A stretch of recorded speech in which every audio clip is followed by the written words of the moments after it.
Chers amis, chers pèlerins, l'ostension de la Sainte Tunique d'Argenteuil commence maintenant. Bonjour à tous, bienvenue sur Amen Média. On est aujourd'hui à Argenteuil pour l'ostension de la Sainte Tunique. On est vendredi saint.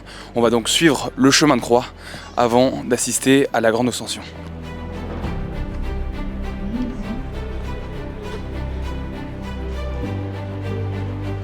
Jusqu'à assez récemment, les ostensions avaient lieu tous les 50 ans. Mais en 2016, Monseigneur Lalanne, qui était évêque de Pontoise, pour l'année de la miséricorde, m'a demandé d'organiser une ostension. Et ce que j'ai accepté avec grande joie, mais ignorant totalement que le culte à la Sainte Tunique était totalement mort en fait. Donc il a fallu vraiment littéralement sortir la Sainte Tunique de la poussière.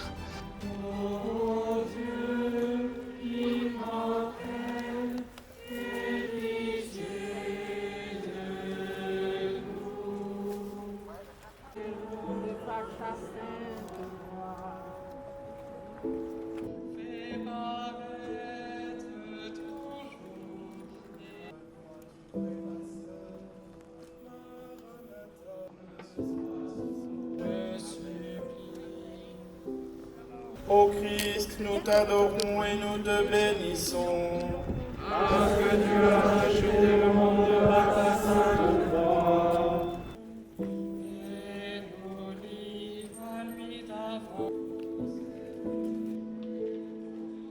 Nous venons ensemble de dévider le chemin de croix.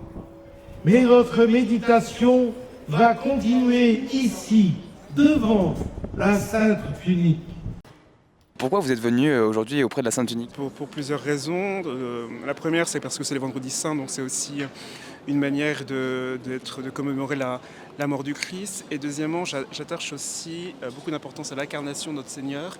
Et c'est un signe qu'il nous laisse, devant lequel on peut se recueillir pour montrer aussi l'historicité finalement de la foi chrétienne. Nous, on a eu l'habitude souvent de venir ici à Argenteuil et aussi de voir la Sainte Tunique et voir qu'il y a à peu près autant de monde et de tous les coins. Franchement, c'est impressionnant et c'est beau à voir. D'ailleurs, on a croisé l'évêque et c'est un banger. Ouais, il l'a redit lui-même. Hein. Frates, chers amis, c'est une dinguerie, c'est un prime, un banger. Qu'est-ce que vous attendez de ce moment-là devant la Sainte Tunique ? De lui confier à la fois notre humanité et puis notre pays aussi, qui en a tant besoin.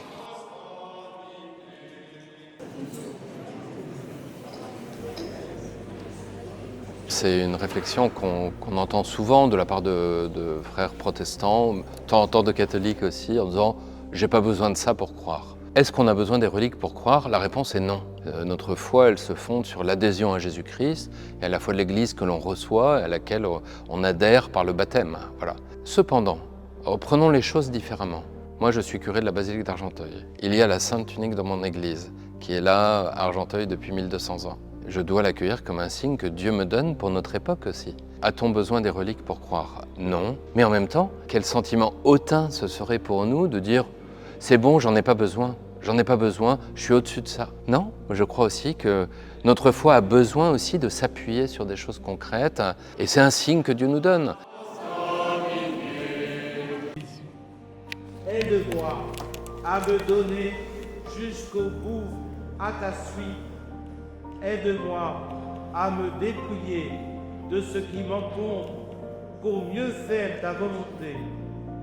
Que ton sang précieux me sauve aujourd'hui, ainsi que tous ceux pour qui je prie. Amen.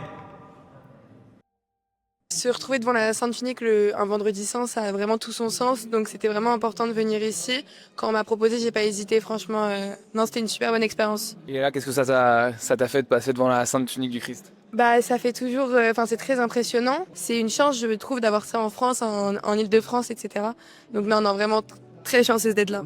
Moi, ça m'a donné de la paix. Moi, je suis venue peut-être aussi en quête de quelque chose. Et moi, j'ai eu beaucoup d'apaisement d'être dans cette église pendant ce moment. Et oui, à moi, c'était cela. Le silence devant la tunique, justement. Toutes les personnes sont là, même si elles ne savent pas vraiment ce que ça signifie pour certaines, je pense. Elles sont vraiment silencieux et en recueillement, du coup, c'est trop bien.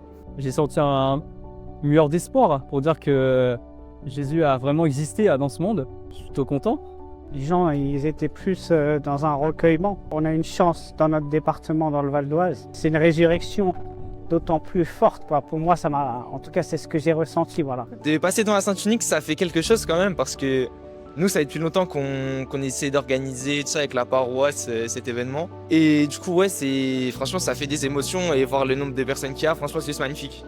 La première fois, c'était peut-être un peu plus l'étonnement, et puis bon, la joie d'être avec mes parents. Et puis de prier Jésus. J'avais eu aussi cette force du témoignage de mes parents, de les voir s'agenouiller, vous savez. C'est très impressionnant pour un prêtre. Alors, dans le cadre de mon baptême, du coup, qui sera demain soir, il y avait ce pèlerinage qui était proposé donc avec d'autres catéchumènes. Et donc, la Sainte Unique de Jésus, qui n'irait pas la voir en fait. Qu'est-ce que ça t'a fait de passer? C'était la première fois que tu la voyais? C'était la première fois que je la voyais, oui. C'est vrai que j'avais entendu parler de plein de morceaux différents, par exemple à Saint-Pierre-de-Montmartre, et on a des morceaux de tunique aussi. Et donc là, on a une version assez globale. Le regard est assez court puisqu'on n'a pas trop le temps, mais j'ai fait ce que j'ai à faire. Après, c'est la foi qui fait le reste. C'est un bon passage avant de se faire baptiser? Exactement, et j'espère que le Seigneur va me donner plein de grâce et que je vais pouvoir avoir une foi forte grâce à ça. On prie pour toi avant ton baptême. Salut. Moi, mon but, et puis le but de toutes les équipes qui travaillent avec moi pour préparer l'Ostension, c'est de permettre cette rencontre entre chacun et ce signe de la Passion. Et je sais qu'il y aura beaucoup de conversions aussi, beaucoup de gens qui vont décider de cheminer vers le baptême aussi après être passés là. Qu'est-ce que vous voulez? C'est un miracle, c'est beau, c'est très beau. Nous, on organise la rencontre, ensuite que le Seigneur travaille.